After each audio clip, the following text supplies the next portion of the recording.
Om Swastiastu Ibu. Oke. Terima kasih sudah datang ke podcast Kejaksaan Negeri Denpasar, di mana pada hari ini Kejaksaan Negeri Denpasar launching podcast Kejaksaan Negeri Denpasar dan Pak Wali Kota di sini sebagai bintang tamu. Pertama dalam podcast ini. Terima kasih Bu Kajari.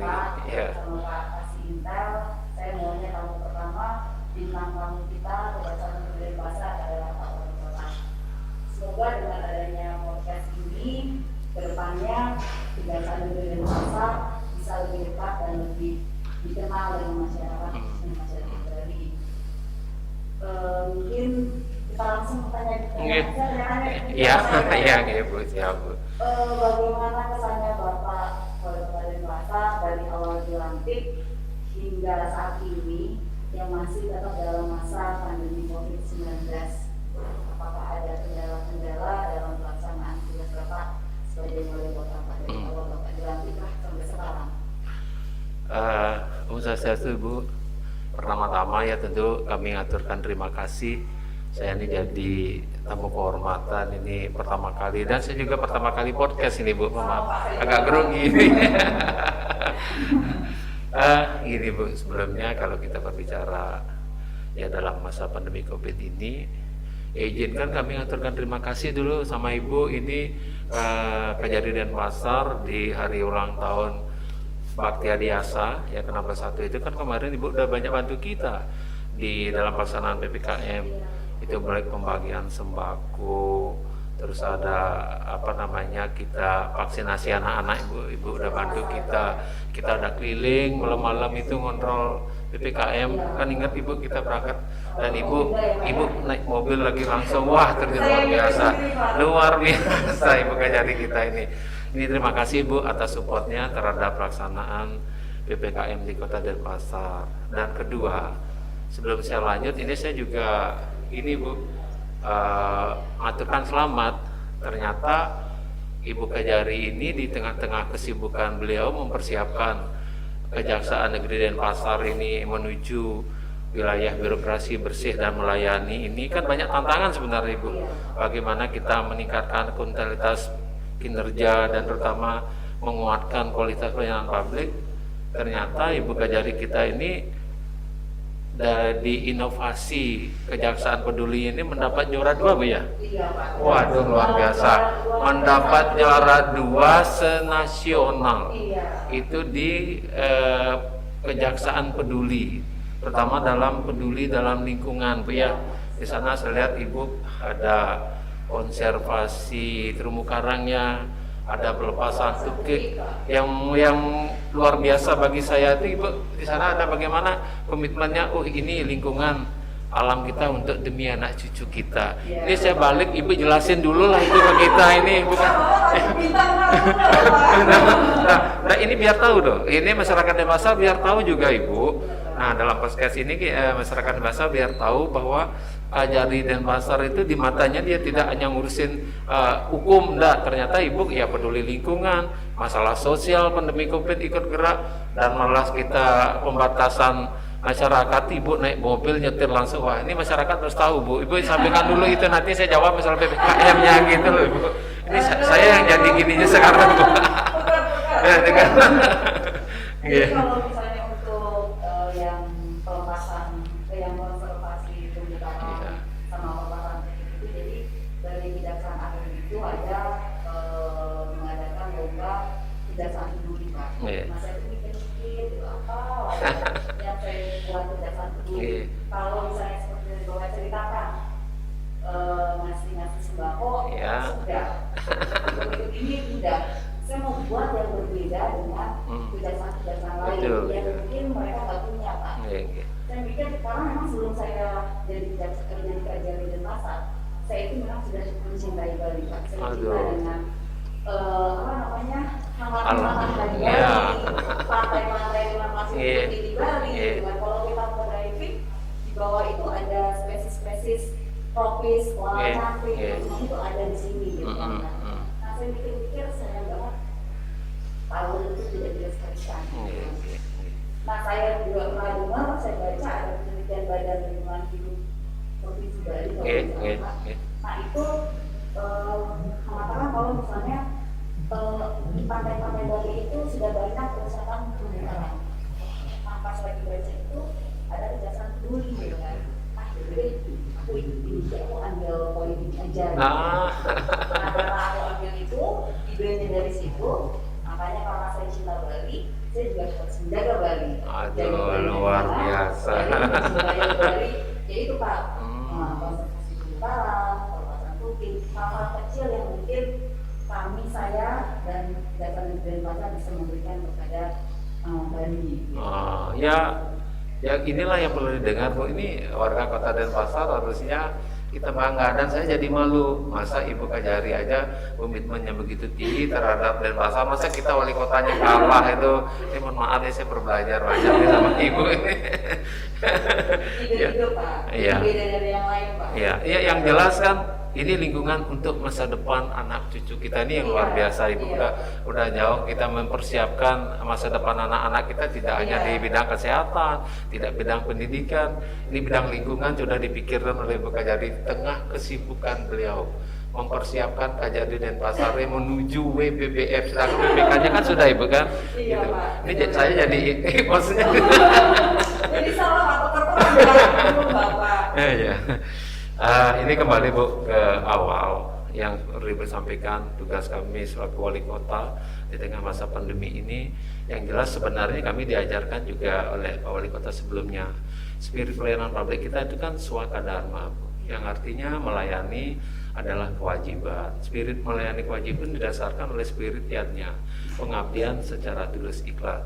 Jadi kami ditugaskan selaku abdi negara, selaku pelayan masyarakat itu sudah siap apapun tugas-tugas yang kita hadapi itu yang kita harus jalani, karena ini bagian dari anugerah juga yang harus kita laksanakan dengan penuh tanggung jawab, karena masyarakat sudah memberikan kepercayaan kepada kita selaku pelayan masyarakat. Tentu kita tidak menang apapun tugas. Saya rasa tugas yang berat ini juga menjadi tantangan, dan juga dilihat komitmen kita, gimana sih kepedulian kita terhadap masyarakat kita, gitu sih sebenarnya Bu.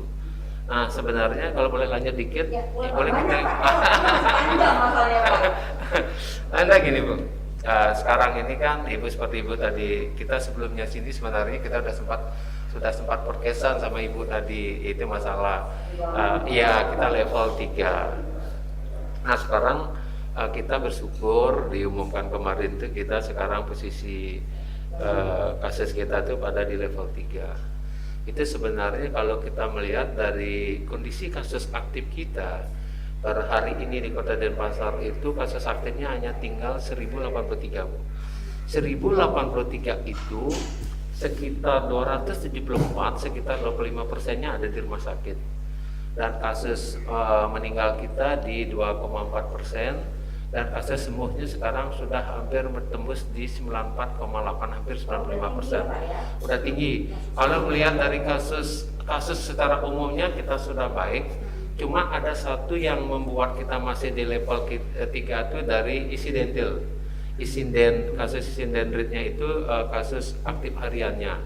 Kalau mortality rate-nya, fatality rate-nya, dan terutama positif rate-nya itu sebenarnya posisi kita udah di level 2 Bu.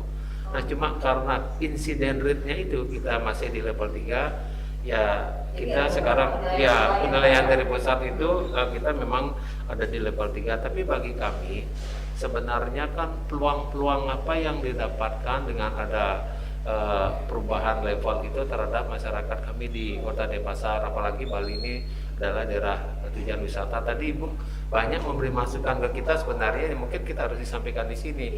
Ternyata bagaimana anak-anak kita mau ke Bali, dia belum divaksin 2 kali, tidak boleh terbang. Sedangkan kita juga butuh ketemu sama anak-anak.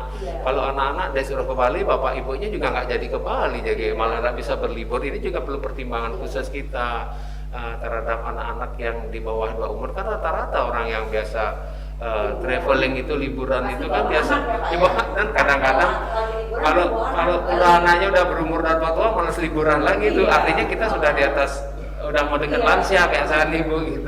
Ya itu makanya itu juga menjadi bahan pertimbangan kita nanti yang kita akan sampaikan di Satgas Covid. Lagi masalah Ibu bilang karantina, orang kalau karantina di Jakarta ya males juga ke Bali, ya itu harus dipertimbangkan di Bali juga ya. Saya rasa ini terus terang ini banyak saya dapatkan dari pertemuan siang hari ini, dan kita harap ya tidak hanya hari ini, nanti Bu kita podcastnya banyak hal-hal yang kita bisa diskusikan. Yang jelas saya melihat Ibu benar-benar inovasinya di Kejati dan Pasar ini, terutama komitmennya terhadap lingkungan cukup tinggi sekali gitu. Apresiasi Bu ya. Terus kalau untuk kendala-kendala sendiri Pak, Ya. yang Bapak hadapi dalam pelaksanaan PPKM darurat di Denpasar dari level 4 atau Ya. 3, walaupun menurut Bapak sebenarnya ini kan seharusnya itu kalau perhitungan ada perhitungan, Ya. kita udah bisa level 2 gitu Ya. kan. Nah, kendala-kendala yang dihadapi untuk supaya kita semakin baik gitu kan Pak, Ya. apakah terus harus memperhatikan masalah testing, terus begitu bagaimana kesadaran masyarakat Bali gitu kan terhadap pandemi itu bagaimana Pak? Yang pertama Ibu, saya melihat kan kasus yang kita hadapi tidak hanya di Kota Denpasar, ini kasusnya mendunia, dan kasus ini adalah kasus baru. Tentu kita berbagai macam terobosan yang kita ingin lakukan untuk bagaimana kita bisa menghadapi kasus ini. Kalau kendalanya saya bilang, karena memang kita berhadapan dengan kasus yang tidak kelihatan, tentu kita tidak akan bisa memprediksi kasus ini akan seperti apa, dan pengobatannya juga seperti apa, karena kita kan belum ada obat. Nah jadinya kami kalau namanya di pemerintahan tentu kita akan mengikuti apa arahan Satgas Pusat. Kalau dalam kendala ininya ya minimal bagaimana kita sekarang ini protokol kesehatan menjadi skala prioritas. Skala prioritas yang kedua vaksinasi. Dan perlu kami laporkan ke Ibu juga kalau berkenaan dengan vaksinasi di Kota Denpasar, itu capaian kami kalau target herd immunity yang harus terbentuk itu 70%, dan sekarang kita sudah mencapai 140% dari 70%. Kalau dari 100% penduduk sudah hampir 97% kita vaksin. Cuma kita mengejar vaksin kedua. Nah, karena kita juga akan Jadi tidak vaksin pertama Pak? ya, vaksin keduanya baru ya sekitar 60% Ibu. Kita fokus sekarang di vaksin kedua. Kendalanya memang di Bali kita tidak ingin kalau saya melihat dari tingkat ketaatan masyarakat Denpasar terhadap protokol kesehatan itu kan tembus di angka 94%. Sebenarnya kita baik Bu, ya cuma kan kita yang namanya di Bali adat istiadat kita juga cukup kental, masih kita berusaha juga bagaimana di setiap momen-momen acara adat itu kita sudah persiapkan rapid antigen segala macamnya. Itu sih sebenarnya yang namanya kasus. Saya melihat kasus ini ibarat gelombang Ibu, pas dia naik dia akan turun. Artinya seberapa ketat pun kita menerapkan protokol kesehatan tidak akan bisa menghindarinya naiknya kasus ini. Ya terjadi ya kalau Ibu bilang kendala itu memang yang pertama itu kita melihat dari sisi pendataan juga di antara kita, dan kedua antara masalah ekonomi masyarakat itu antara dia pingin segera makan atau siap diam di rumah, saya juga harus tidak makan. Kadang-kadang dia kan tuntutan hidup ini juga menjadikan salah satu kendala bagaimana kita benar-benar memberikan ruang terhadap dari sisi pemulihan ekonominya, terus dari sisi kesehatannya juga, bagaimana kondisi rumah sakitnya, bagaimana kita menangani pasien yang di rumah sakit. Sempat ada satu kejadian Ibu lucu ini, bukan sih lucu, mohon maaf agak serius, itu sempat kita sama kepala rumah sakit Wangaya lagi tinggi-tingginya kasus, itu oksigen itu hampir 2 jam tuh mau habis Bu. Ketersediaan oksigen di rumah sakit 2 jam, saya pantau ternyata mobil tangki tabung oksigennya itu masih ada di nyebrang di Gilimanuk. Sedangkan kita butuh waktu 2 jam. Akhirnya saat itu malam itu ya berkat bantuan juga Kadiskas Bali, kami dapat tabung ya 20 tabung di Mengwi, kita cari bantuan patwal polisi kita dapat. Nah itu kendala-kendala di lapangan itu karena kita semua dihadapi dengan suatu kasus dengan sesuatu yang baru, dan kasus sudah kelihatan masih banyak hal kita perlu belajar lah dengan penanganan kasus pandemi COVID ini gitu. Intinya sih kuncinya itu semua bagaimana kita benar-benar menerapkan protokol kesehatan yang ketat, kita vaksin, kita siap untuk ke depan gitu, seperti itu. Tapi kalau untuk masalah oksigen dan lain-lain sekarang sudah enggak Bu, astagfirullah sudah. Karena memang tingkat kasus bor kita di rumah sakit sekarang kan sudah di bawah 50% Bu. Kalau ICU-nya. Kalau non ICU-nya isolasinya sudah 30%. Kalau dulu tembus 88% Bu. Dari di khusus kami di Wangaya 106 itu hampir 94 kamar terisi. Nah, itu sempat pernah karena oksigennya itu kita terbatas. Sedangkan misalkan di Bali Medica ada oksigen, tapi oksigennya itu oksigen liquid, tidak bisa pindah. Saya pingin ada boleh pasien kita pindah ke sana biar dapat, sampai sempat begitu Bu. Itulah, tapi astagfirullah itu tidak terjadi. Tuhan memberikan jalan, oksigen bisa masuk hari itu, sehingga semuanya dapat teratasi gitu. Itu sih nanti.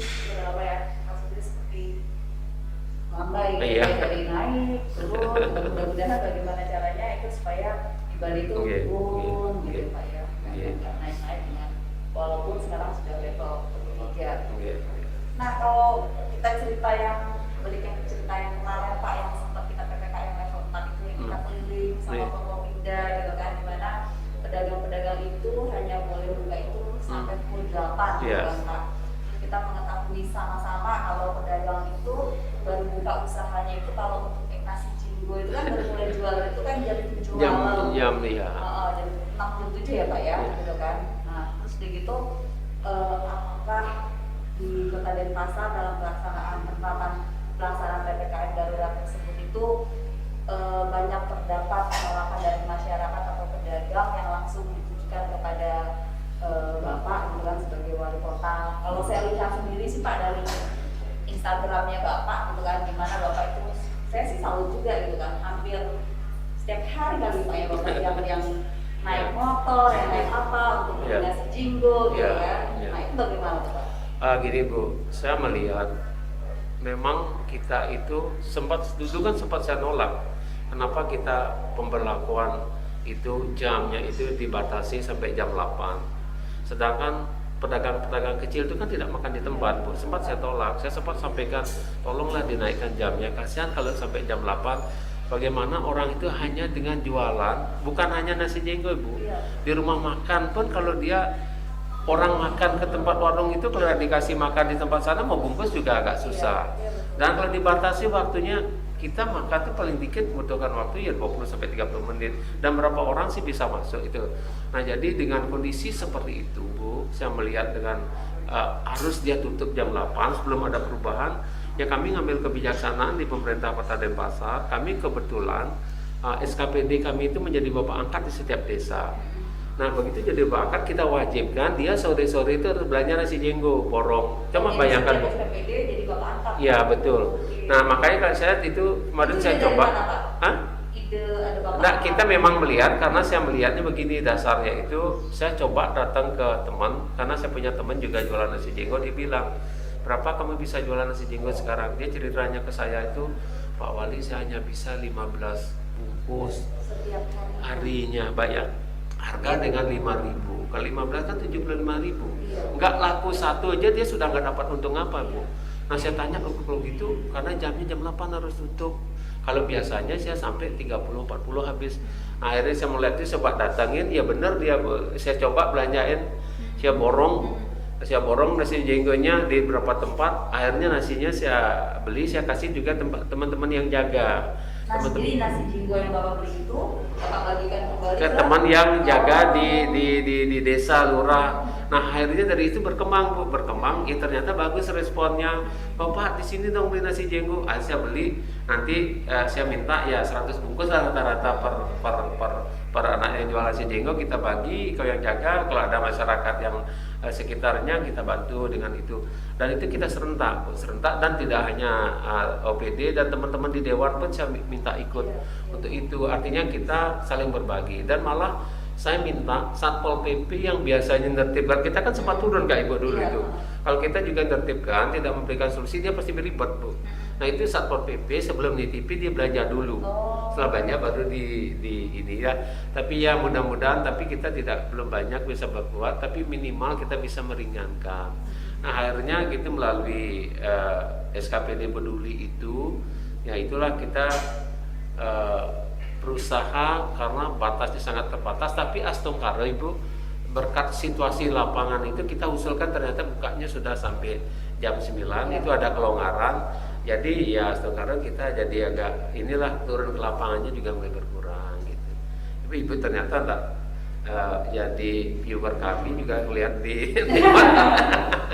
terima kasih loh Bu gitu. Iya. Dan ibu Pokoknya juga saya udah ngeliatin, saya follow bapak masalahnya Pak. Iya. Jadi bapak jalan naik motor, jalan ibu keliling gitu kan. Iya. Salut saya sama Iya. bapak. Kalau misalnya ini Pak, penyekatan, mungkin sekarang kan udah enggak ya, ya, Pak, ya? iya, udah enggak ada penyekatan. Penyekatan. Kalau yang itu penyekatan itu, apa masyarakat juga ada penolakan terhadap pembatasan masyarakat yang penyekatan itu Pak? Sempat rame-rame juga ya? Yang jelas gini Bu, tujuan penyekatan itu kan agar mobilitas itu mulai turun. Tapi mohon maaf Ibu, realita di lapangan, kalau kita sekat tidak memberikan solusi misalkan work from home. Nah sekarang orang yang kita sekat itu kan dia punya tanggung jawab untuk bekerja contohnya. Kalau ibu sekat di sini dia akan mencari jalan-jalan alternatif untuk tetap dia berkunjung. Ya sama aja jadinya. Ya makanya berdasarkan penyekatan itu dengan keluar masyarakat, akhirnya itu kan ada kebijakan yang kita menutup yang sifatnya non esensial. Kita tutup yang esensial itu.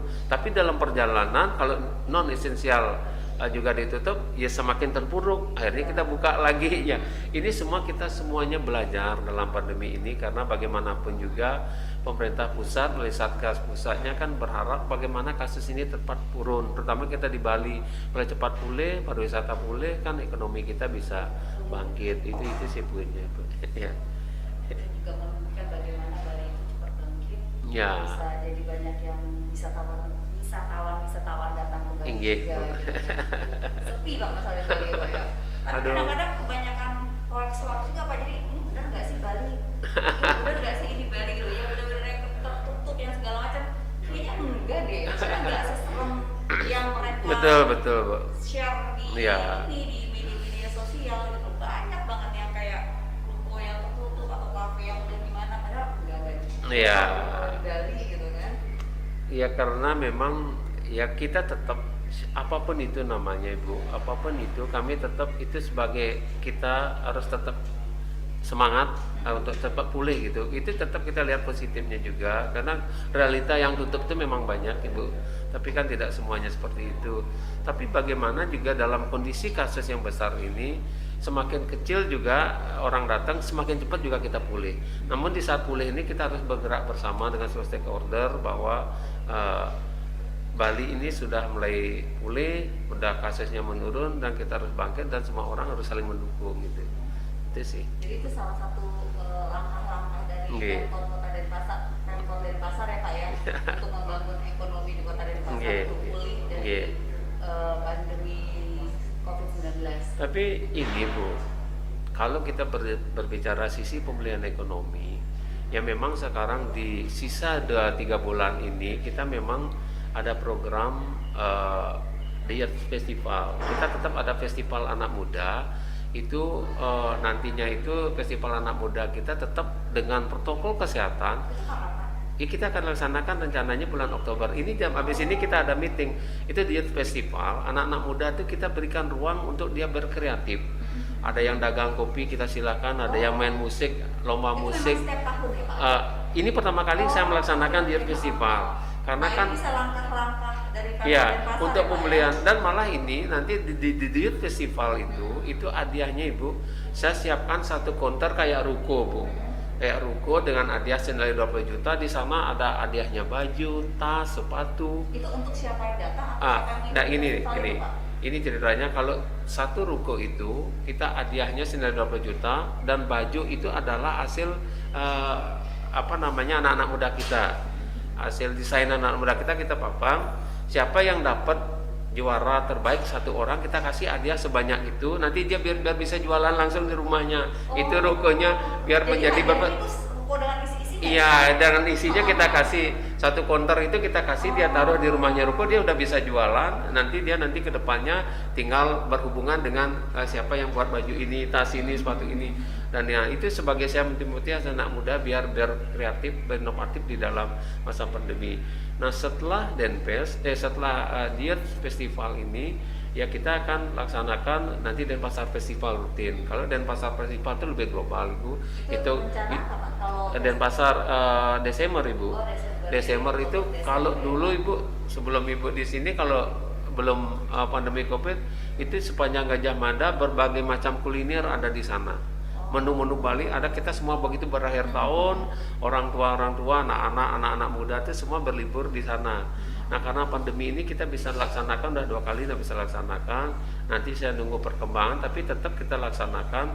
Tapi sekarang Denpasar Festival kita berbasis kinerja, pertama berbasis budaya. Misalkan yang bisa nari, yang nari saya suruh nari dia di Dharma Negara Alaya, tapi nanti kita tayangkan secara virtual. Yang main musik yang berhenti misalkan karena kemarin kasus pariwisata, sekarang ada yang bisa main di hotel, nggak bisa, kita suruh dia nyanyi. Kita akan nyanyi di tempat-tempat anak-anak muda yang punya kopi, dia suruh nyanyi di sana, dia menghibur anak-anak, dihibur, kita bayar dia sehingga ya program padat karya ya, tapi berbasisnya seni budaya. Nah para pedagang itu kita akan buka dengan cara virtualnya, bagaimana dengan aplikasi marketplace-nya kita buat sehingga dia biar bisa laku. Nah tapi intinya kita berusaha semaksimal mungkin bagaimana di dalam masa pandemi ada sekarang aktivitas ekonomi yang bisa membangkitkan para pelaku UMKM kita sehingga dia cepat bergerak lagi gitu sih. Lihat festival dan Denpasar Festival ini sebagai salah satu solusi kita di pemulihan ekonomi di akhir tahun 2021. Bagus ya Pak, nggak sabar, mudah-mudahan saya bekerja di Denpasar Desember Pak. Oh, yang penting kan sehat dulu Bu, Ya. kan gitu. Dimanapun bertugas kan yang itu semua sudah ada yang ngatur. Yang kami kan berdoa Ibu sehat. Ya kalau Desember masih lah kayaknya. Mudah-mudahan belum pindah Ya, karena Ibu juga, banyak juga, karena Pak. Ibu banyak inovasinya dan malah Ibu menjadi motivator kami dalam hal lingkungan, masalah pembagian sembako untuk menggerakkan itu ya bagi kami sangat bersyukur sekali dengan kehadiran Ibu di Denpasar ini gitu. Sama-sama Pak, saya juga tahu bagaimana gitu kan bagus. Iya. Makanya saya sangat pokoknya bintang tamu pertama harus Pak Wali. Suatu kehormatan bagi Iya. kami Ibu. Iya. Terus ini Pak, untuk vaksinasi, kita balik lagi ya Pak, untuk vaksinasi COVID-19 Bali khususnya Kota Denpasar peringkat yang kemarin kan tertinggi. Oke. Dikatakan hampir 90% sudah melakukan vaksin Betul. tahap pertama yang Iya, beliau iya, bilang iya. gitu kan. Melihat hal-hal tersebut, apakah ada keinginan dari Bapak Wali Kota untuk membuka atau melakukan yang tadi sih Pak yang di ruangan saya, sekolah tatap muka di Kota Denpasar, Iya. apakah sudah bisa dimulai? Ya. Terus itu sekolah apa aja Pak? Apakah SD, SMP, SMA, Iya, betul Bu. kuliah atau gimana Pak? Kalau Ibu nanya keinginan, tanpa ada vaksin pun kami sudah punya keinginan agar Bali ini tetap dibuka Bu, sudah rindu sekali. Karena untuk pemulihan pariwisata biar ekonomi bergerak jujur kami, tapi kan ada beberapa indikator yang harus kita penuhi kalau kita ingin Bali ini dibuka. Vaksin itu salah satu indikator dari 7 indikator yang harus kita penuhi. Ya seperti saya bilang itu bagaimana incidental rate-nya, positive rate-nya, mortality rate-nya, tingkat lagi itu ada fatality rate-nya, kematiannya itu banyak yang harus bisa terpenuhi, diantaranya vaksin. Nah, yang pasti yang bisa kita kerjakan di Kota Denpasar kan pelaksanaan vaksinasi, makanya kita kejar terus. Nah, jadi Astungkara capaian vaksinasi kita cukup tinggi, termasuk di Sanur kita memang jadikan green zone, itu kawasan hijau dengan memvaksinasi semua yang ada di Sanur, udah kita vaksin. Nah, dengan harapan kita kalau masyarakatnya sudah tervaksin dan kasusnya sudah mulai pulih, ini juga bagian dari satu penilaian nanti Satgas Pusat agar bisa membuka akses-akses. Ya terutama yang sekarang ini yang dikejar oleh anak-anak kangen itu kan masalah pendidikan.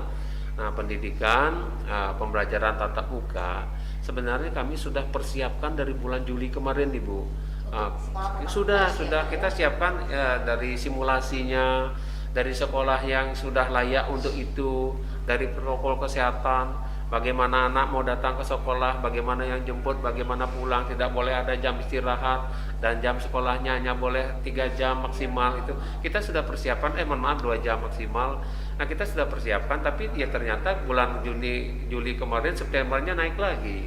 Ya, tapi intinya Bu, kami ini selaku pemerintah daerah pasti ingin cepat ini Bali dibuka kembali. Tentu kita dengan kinerjanya itu bagaimana kita mengejar vaksinnya, bagaimana kita mengejar beberapa indikator agar level kita menurun. Itu sih target kita sebenarnya. Tapi untuk waktu dekat ini apakah kira-kira bisa anak sekolah itu bisa tatap muka Pak, untuk anak sekolah yang sudah, terutama untuk yang sudah anak vaksin, SMP kan, ya, udah SMP, SMA, iya. kalau memang SD kan memang belum divaksin. Iya, kalau itu bilang kami sebenarnya sudah sangat siap Ibu. Kami ingin, tapi bagaimanapun juga di Imendagrinya sudah dibolehkan, tapi kan petunjuk dari Kementerian Pendidikan belum ada kepastian.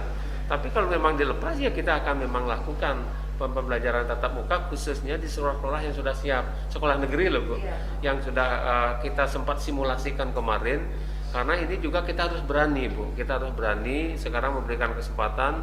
Ya tentunya benar-benar anaknya sudah divaksin, nanti di sekolahnya protokol kesehatannya gimana, ada satgasnya yang jaga, dan guru-gurunya kita juga sudah vaksin semua. Jadinya harusnya kami akan mengarah ke sana memang Ibu. Cuma kita menunggu tetap regulasi dari Kementerian Pendidikan. Pak, untuk Menteri Koordinator Bidang Kemaritiman dan Investasi Menko Marves itu kan Pak Luhut Binsar Panjaitan itu kan pada saat berkunjung di Bali kemarin, pada waktu lalu itu kan mengatakan banyaknya pasien positif COVID-19 yang menjalani isolasi mandiri melemahkan penanganan yang telah dilakukan oleh pemerintah, dan menyebut isolasi terpadu atau isoter adalah solusi terbaik untuk mendukung penanganan COVID-19. Nah, dalam hal ini bagaimana langkah pemerintah Kota Denpasar dalam melaksanakan isolasi terpadu tersebut Pak? Mungkin bisa diceritakan sedikit Pak. Ternyata Ibu Kajari mengikuti betul sampai ada Saya arahan Menko Marvesnya, beliau tahu.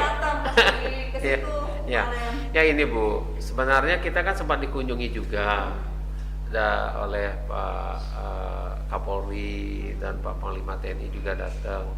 Sebenarnya itu memang sangat tepat apa yang disampaikan Pak Menko Marves. Kalau memang kasusnya itu dibawa ke isolasi terpusat daripada isolasi mandiri, karena kedisiplinan masyarakat kita kan tidak tahu. Yang isolasi mandiri apakah memang benar tinggal di rumah, saat makan gimana, dan kami pun sebelum ada arahan ke isolasi terpusat, karena dulu kan boleh diaturan, boleh isolasi mandiri apabila tempatnya layak. Nah, karena kami juga memiliki isolasi mandiri, di sanalah kami membentuk Satgas sampai Satgas Banjar, Bu. Tugas Satgas Banjar itu adalah kami membantu bagi yang isolasi mandiri itu nasi 2 kali sama kue. Satgas Banjar ini yang bertugas ke Banjar-Banjar untuk membagikan.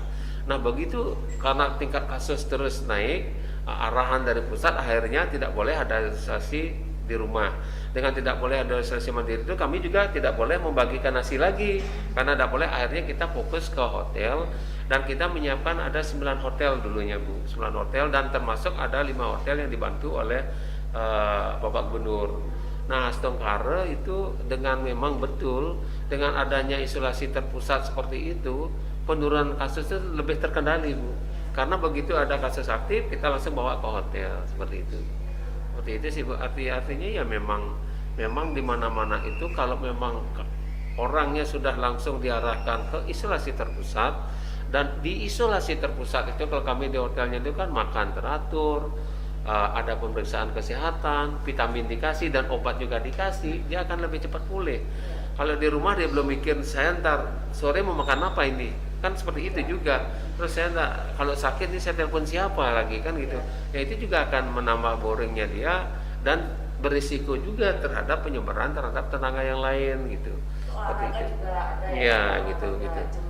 Ya sangat mendongkrak terhadap landainya kasus dengan adanya isolasi terpusat seperti apa arahan Pak Menko Marves itu. Mungkin yang terakhir Pak, bisa dijelaskan kepada masyarakat jika ada anggota keluarganya yang positif COVID-19 sekarang ini Pak ya, ingin melakukan isolasi terpadu yang disediakan oleh pemerintah, bagaimana caranya atau persyaratannya untuk melakukan isolasi terpadu tersebut? Terus apakah masih bisa diperbolehkan nggak isolasi mandiri di rumah? Bukan mungkin hanya OTG atau apa gitu Pak? Izin Bu, kepada warga kota, sebenarnya kami ini sosialisasinya sudah melalui kepala lingkungan Ibu, kepala desa, kepala lingkungan, masyarakat yang bersentuhan langsung di bawah.